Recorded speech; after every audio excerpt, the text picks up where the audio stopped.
तर आता ही आपल्या पुरणपोळीची डाळ टाकलेली डाळ शिजू द्यायची. मग पोळ्याला आपण सुरुवात करूया. म्हणजे शिजलेले काढून घेऊया आपण आणि पुरण करायला सुरुवात करूया. येळवणी काढून घ्यायची. आपलं येळवणी काढून घेतलेलं आहे. ही आपली डाळ येळवणी काढून झालेली आहे.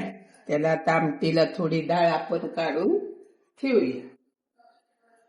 आता ह्यात टाकायचंय आपली सुंठ, बडी आणि विलायची ह्याची पावडर करून घेतलेली आहे. ती आता आपण ह्यात टाकून द्यायची. ह्यात गुळ पण टाकायचा आहे. त्याला आता आपण पहिलं बारीक करून असं मिक्स करून घ्यायचं.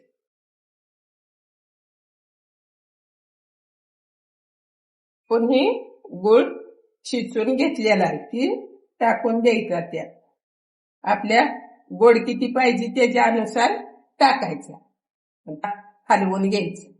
पुरण परतून झालेलं आहे. गुळ ही टाकून चांगलं परतून घ्यायचं असं सुक्क होईपर्यंत. आता ह्याला आपलं वरटपाट असेल तर त्याच्यावर बारीक करू शकता. नसेल तर आपलं पुरणाची चाळण असते त्याच्यावर आता बारीक करून घेऊया. ही हिरवी मिरची, कढीपत्ता, खोबरं, ही आपला गरम मसाला, दालचिनी, एक काळी मिरी, जिरी आणि तमालपत्र, कांदा ही आपण भाजून घ्यायचं आणि बारीक करायचं आमटीसाठी.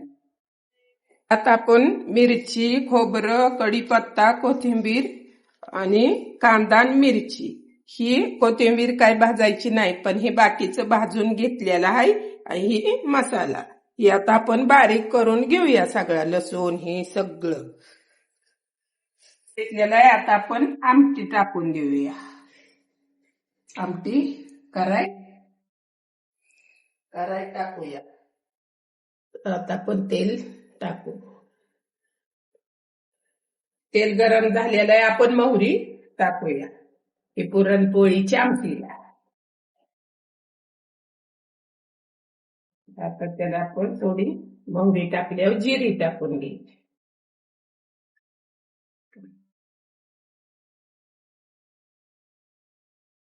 थोडा लसूण, आपला कढीपत्ता,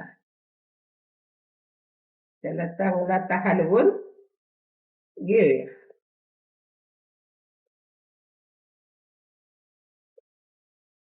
त्याला आता हे आपण वाटण केलेलं सोडून द्यायचं. त्याला पण चांगलं त्यात परतून घ्यायचं.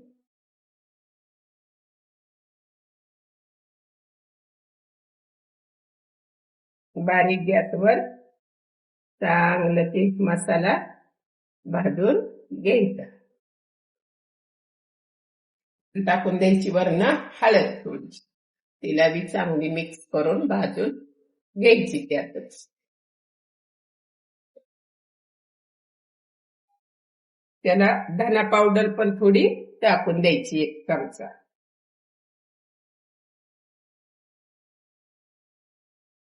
त्याला पण चांगलं असं भाजून घ्यायचं. हलवायचं छान घ्यायचं.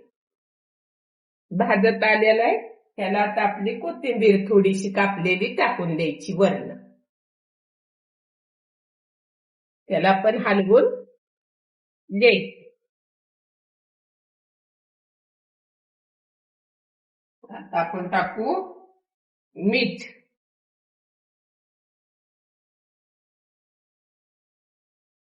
हिरव्या मिरचीचे आहे त्यामुळे थोडं मीठ जास्त लागतं.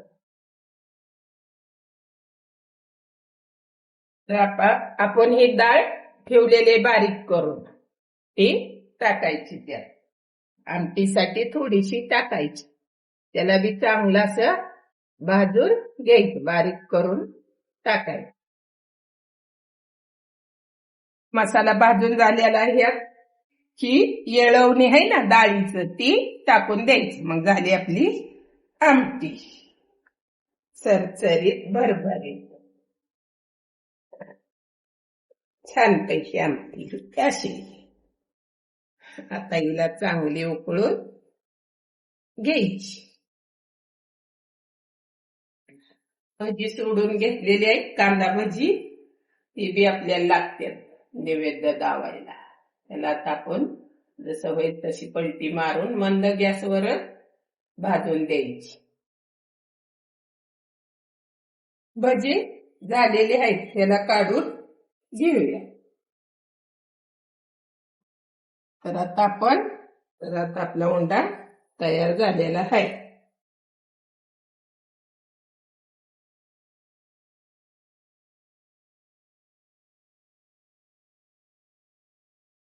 पोळी आपली अशी लाटून घ्यायची, छानपैकी वाटायची, गोल फिरवून त्या करून अशी एकदम मस्त लाटून घ्यायची.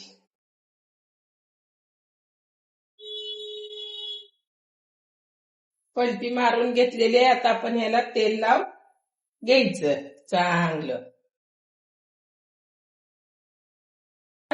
पलटी मारून घेतली, तिला आपण ह्या बाजूनं पण तेल छान पैकी लावून घ्यायचं. अशी आपली छानपैकी आता पोळी भाजून झालेली आहे. इकडं पण भाजली, ह्या पण साईडनं भाजलेले. हिला आता आपण काढून घेऊया. पोळ्या पण अशा करून घ्यायच्या आहेत, छानपैकी मऊझार होते त्या. आता आपण बाकीच्या लाटून घेऊया. तुम्ही बी नक्की एकदा ट्राय करा, करून बघा आणि खाऊन सांगा. एकदम छान लागते त्या करायला, एकदम मस्त. लाईक करा, शेअर करा, कमेंट करा, सबस्क्राईब करा. तर गुढीपाडव्याच्या तुम्हाला हार्दिक शुभेच्छा.